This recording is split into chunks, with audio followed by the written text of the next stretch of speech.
Alright, here's how I car camp with my Icybreeze cooler. Got the Icybreeze here.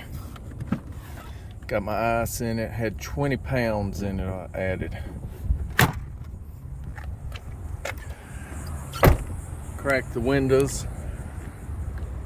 That right there gets airflow in it.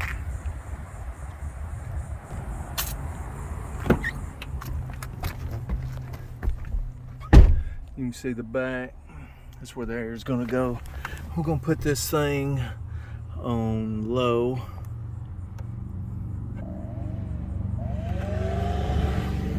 We got my thermostat here. Thermometer. It's over 90 degrees right now.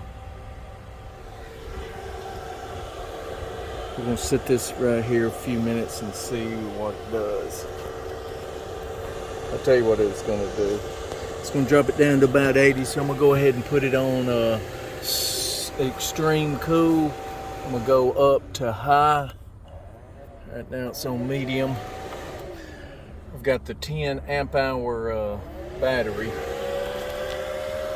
I'm going to close up my windows, just like I'm car camping at night. Let's see what this knocks it down to. There it is. It's got it down to about 72. So it's worth it to me because I've been able to stay here in car camp. At night it's a little bit easier because there's no, the sun ain't out.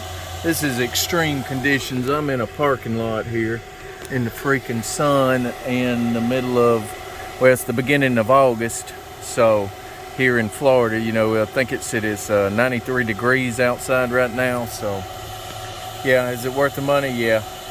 I'm not gonna sell mine anytime soon.